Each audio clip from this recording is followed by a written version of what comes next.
Anoop Jacob നമുക്കൊപ്പം ചേരുന്നു. നിയുക്ത മന്ത്രി ആമുഖങ്ങൾ ആവശ്യമില്ല.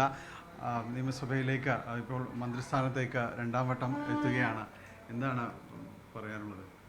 തീർച്ചയായിട്ടും അത് വലിയ സന്തോഷമുണ്ട്. അക്കാര്യത്തിൽ വീണ്ടും ഒരു ഉത്തരവാദിത്വം UDF ഏൽപ്പിക്കുമ്പോൾ അത് മികച്ച നിലയിൽ ഏൽപ്പിക്കുന്ന ഉത്തരവാദിത്തത്തിൽ മുമ്പോട്ട് പോകാൻ കഴിയുമെന്ന് ഞാൻ പ്രതീക്ഷിക്കുകയാണ്. UDFനെ സംബന്ധിച്ച് ഇത് വലിയ റെസ്പോൺസിബിലിറ്റിയും വലിയ ചലഞ്ചിങ്ങുമാണ്.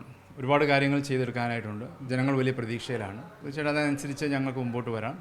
ഇന്ന് മന്ത്രിസഭ ചുമതല ഏൽക്കുമ്പോൾ അത് ജനോപകാരപ്രദമായ ആശയങ്ങളെ നടപ്പിലാക്കുന്നതിന് തന്നെയായിരിക്കും ഏറ്റവും പ്രോമിനൻസ് ഞങ്ങൾ കൊടുക്കാൻ പോകുന്നത്. വകുപ്പുകൾ സംബന്ധിയായ കാര്യങ്ങളിൽ ഏതെങ്കിലും രീതിയിലേക്കൊരു ഇല്ല, അത് ഇനിഷ്യൽ ചർച്ചകൾ മാത്രമേ നടന്നിട്ടുള്ളത്. മുഖ്യമന്ത്രിയാണ് തീരുമാനിക്കുന്നത്. അത് അവർ തീരുമാനിച്ച് ഇന്ന് തന്നെ അറിയിക്കുമെന്നാണ് എന്നോട് പറഞ്ഞിട്ടുള്ളത്. ഇതിലിപ്പോൾ വലിയൊരു ചർച്ച നടക്കുന്നത് ഒരു മന്ത്രി ഒരു MLA സ്ഥാനം മാത്രമുള്ളവർക്കൊരു സമയക്രമം നിശ്ചയിക്കുന്നുണ്ടല്ലോ. എങ്ങനെയാണ് അതിൻ്റെ ഒരു പ്രതികരണം? ഇല്ല, ഞാൻ എൻ്റെ കാര്യങ്ങൾ വളരെ കൃത്യമായി ഞാൻ അക്കാര്യത്തിൽ പറഞ്ഞിട്ടുണ്ട്. ഞങ്ങൾ അതിൻ്റെ അകത്തൊരു ഫുൾ ടേം എന്ന നിലയിൽ ഞങ്ങൾ ആവശ്യപ്പെട്ടിട്ടുണ്ട്. ഞാൻ എൻ്റെ സ്റ്റാൻഡ് ഞാൻ വളരെ വ്യക്തമാക്കിയിട്ടുണ്ട്. അതിനെക്കുറിച്ചൊക്കെ അതിനെക്കുറിച്ച് ഞങ്ങളുടെ അഭിപ്രായം മുന്നണിയിൽ അല്ലെങ്കിൽ ഉഭയകക്ഷി ചർച്ചയിൽ മുമ്പോട്ട് വെച്ചിട്ടുണ്ട്.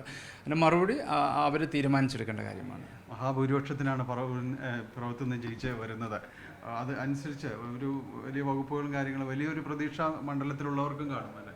സ്വാഭാവികമാണല്ലോ. അപ്പോൾ 45,000-നടുത്ത് ഭൂരിപക്ഷം അവിടെ പിറവത്ത് ലഭിക്കുമ്പോൾ അത് UDFന് വലിയൊരു അംഗീകാരമാണ്. വ്യക്തിപരമായി എന്നെ സംബന്ധിച്ച് വലിയൊരു അംഗീകാരമാണ്. അപ്പോൾ അതുകൊണ്ട് തന്നെ ഒരു ഹൈ എക്സ്പെക്റ്റേഷൻ ഓട്ടോമാറ്റിക്കലി ഉണ്ടല്ലോ. അത്രയും വലിയ ഭൂരിപക്ഷമല്ലേ.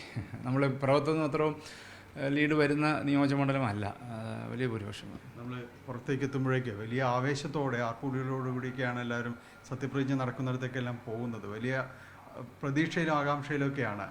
പിന്നെ ഒരു 10 വർഷത്തിന് ശേഷം UDFൻ്റെ സർക്കാർ കേരളത്തിൽ അധികാരത്തിൽ വരികയല്ല. ജനങ്ങൾ ആഘോഷിക്കും. കാരണം ജനങ്ങൾ ആഗ്രഹിച്ച ഒരു ദിവസമാണ് ഇന്ന്. അതുകൊണ്ട് അതിൻ്റേതായ ഒരു ആഘോഷം ഉണ്ടാവുക സ്വാഭാവികമാണ്. എല്ലായിടത്തും ഉണ്ട്. ഇവിടെ മാത്രമല്ല, ഇത് ഇങ്ങോട്ട് വരാത്ത എത്രയോ പേര് TV-യുടെ മുമ്പിലും വിവിധ പ്രദേശങ്ങളിലൊക്കെയായി ഇതിൻ്റെ ഭാഗമായി വരുന്നു. അപ്പോൾ അവരോടൊക്കെയുള്ള നന്ദിയും അവർ നൽകുന്ന എല്ലാ പിന്തുണയ്ക്കും ഉള്ള കടപ്പാട് ഞാൻ അറിയിക്കുകയാണ്. എല്ലാ ആശംസകളും നേരുന്നു. Thank you very much. ഏതായാലും അനൂപ് ജേക്കബ് തൻ്റെ നിലപാട് ഇക്കാര്യം കാര്യങ്ങളിൽ ഏകമന്ത്രി അല്ല ഒരു ടൈം വ്യവസ്ഥകൾ സംബന്ധിയായ കാര്യങ്ങളിൽ അദ്ദേഹം നിലപാടുകൾ വ്യക്തമാക്കുന്നുണ്ട്. അതോടൊപ്പം തന്നെ നിറഞ്ഞ പ്രതീക്ഷയോടെ കാത്തിരിക്കുന്നവർക്ക് അതിന് ഉതകുന്ന രീതിയിൽ തന്നെ മുന്നോട്ട് പോകാൻ UDF മന്ത്രിസഭയ്ക്ക് കഴിയുമെന്ന് തന്നെയാണ് അദ്ദേഹം ഉറപ്പ് നൽകുന്നത്. ക്യാമറമാൻ KP ധനേഷിനൊപ്പം ഡാനി പോൾ, News 18.